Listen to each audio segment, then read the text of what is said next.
Welcome to this masterclass from the Social Housing Retrofit Accelerator. The Accelerator is a fully funded BASE programme delivered by the Greater London Authority and Turner & Townsend.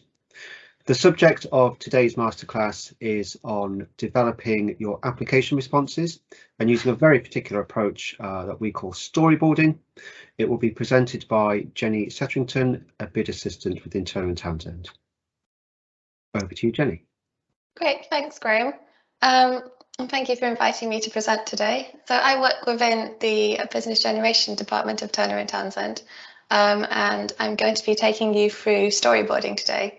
So storyboarding might be a concept that you're familiar with, and this is just a bit of a refresher, or it could be something that is totally new to you. And either way, I hope that this session will help you to develop your bid responses.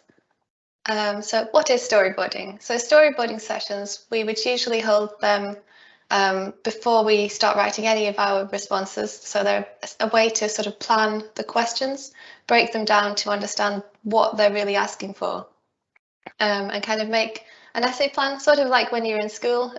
You might have written this before you started writing an essay, and it gets a sort of plan in place that means that you know what you're doing.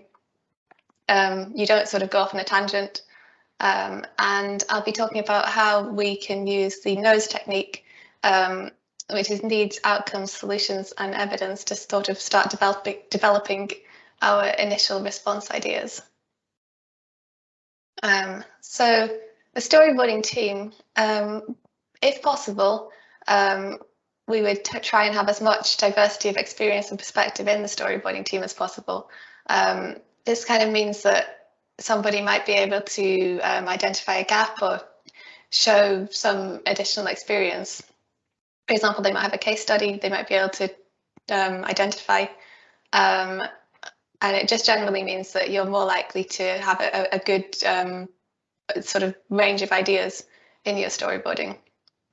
Also, something that we quite like to do, if possible, obviously depending on people's time, but ideally, you'd have somebody in the storyboarding session who's going to be reviewing and approving the response internally, so that having their buy-in early on, it means that you won't get to the review stage and then realise that actually what you've written is not kind of what they had in mind, and then you end up rewriting. So it's quite valuable if you can get that in your storyboarding sessions.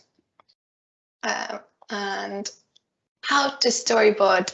It obviously depends on whether you're working virtually or in person.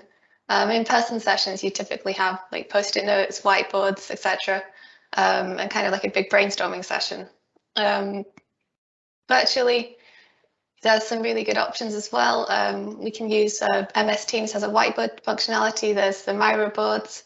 You can screen share. A lot of the time, we tend to just have somebody will be running a storyboarding session, so they'll be sharing their screen, and everybody else will be inputting answers in and discussing it as they're going along. So it's just an example here showing some of that's the whiteboard functionality in Teams. So you can use kind of replicate sticky notes in that. So breaking down a question is kind of one of the really useful bits of storyboarding. So rather than just starting writing, if you take the question and look at the different parts of it, you can make sure that you're complying really well with what the question is asking for, and it's sort of making a bit of a checklist and then brainstorming around that checklist, so that you make sure you've captured each part of the question as well as possible, and you've got input from the team, so that every bit of it is agreed in that plan that I was talking about earlier. So that's just an example of one of the BASE questions, and I've sort of taken it, it's just kind of a block of text there, and I've broken it into the parts which you then look at in the storyboard. Question wording is really important to look at as well. You need to make sure that you read it really thoroughly and sort of see what it's actually asking for. For example, if it's asking you to explain something rather than just describe it, then you'd need to talk about sort of why and how you did something, not just what you did. And to note in the BASE guidance, actually, there's in this is a form, but there's also some quite detailed guidance notes in the right-hand side of it. So it's really worth making sure you read all those guidance notes really thoroughly so that you do capture everything and make sure you've really understood the question. So I'm going to talk about the nose methodology that I mentioned earlier. I've broken it down into the four parts, and the first of them is the needs. So when you get to a question, when you're storyboarding, you really want to be thinking about why have they asked that question? Why is it important to them?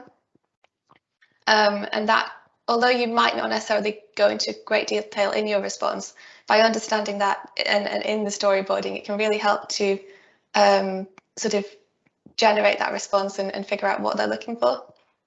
Because they're not just going to be asking a question sort of for the sake of it. There's always going to be a sort of a requirement from that question. And then sort of following on from that needs, it's like they're asking that question for a reason.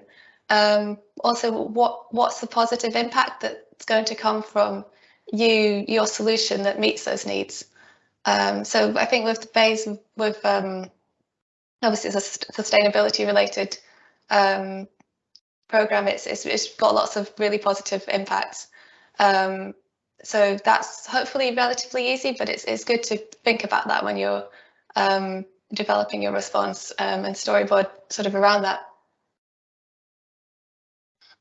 So the solutions part, that's going to be probably the biggest part of the storyboarding session. So you'll be bringing in the needs and the outcomes that you've thought about in the sort of previous two stages to develop your outcome.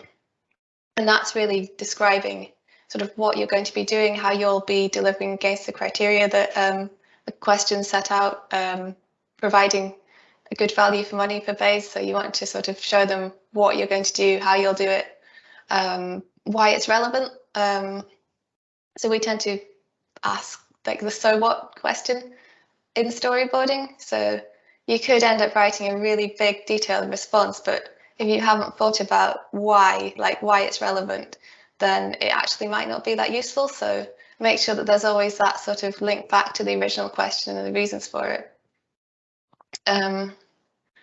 Then you kind of want to remember as well that when you're writing a question, it is going to be marked by a human. So you kind of want to make sure that you're writing sort of aimed at that, remembering that it should be engaging, interesting where possible. And if there's some human elements you can bring in, I mean, I think in this particular example, there's probably quite some of the questions, particularly when we're talking about tenant engagement, there's definitely some sort of human aspects you can talk about. And if you've got a specific, we could call it the USP, the unique selling point, you can probably brainstorm a bit here as well. So that's talking about why is your solution especially deserving of funding? Like what's your particular angle, I suppose, and why they should really choose you, why your response is good. So if you can identify that in storyboarding, that can be really useful to develop a response that's going to stand out. So when you're developing a solution, you always really want to be evidencing it, because otherwise it's kind of just words, they can't see it. So if you can provide, for example, case studies, dates and sort of examples where you've successfully delivered what you're proposing to deliver in the past, that can really strengthen your response and sort of show how you're capable of delivering the solution that you've proposed and that you can do it. So that's what they want to see. And just being as specific as possible there, it's just so that they can kind of go back and look at that. So once you've kind of completed that nose methodology, then you should have quite a good storyboard. You should have lots of ideas. You should be able to be bringing that together to sort of map out which of those ideas you're going to be using, bringing forward into the actual response, and have a bit of a plan of what you're going to be actually including in the response. Now, once you've got that plan and everybody's agreed on it, you ideally should be having that approved before you actually start writing, because it is possible that the person who's approving it might not quite have the same plan. So if you can get their buy-in early on, before you start writing, when you've got the storyboard, or ideally in the storyboarding session, then it's a bit easier. Then it does mean that when you get to the stages of review, then you're much less likely to have it come back to you with lots of sort of red line markup, someone saying this isn't what we wanted. But once you've got that approval, then you can start writing.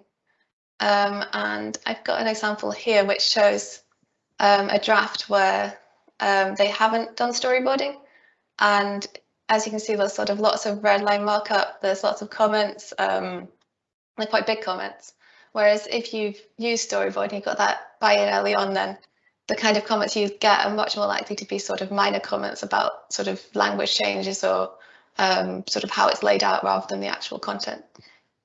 So hopefully that's demonstrated storyboarding and some of the benefits that it can bring, and it's been useful to you. And that's the end of my presentation. So back to you, Graham. Thank you, Jenny, for an informative presentation, and thank you for listening. The team is very happy to answer any questions, and our contact details are on screen. Have a good day.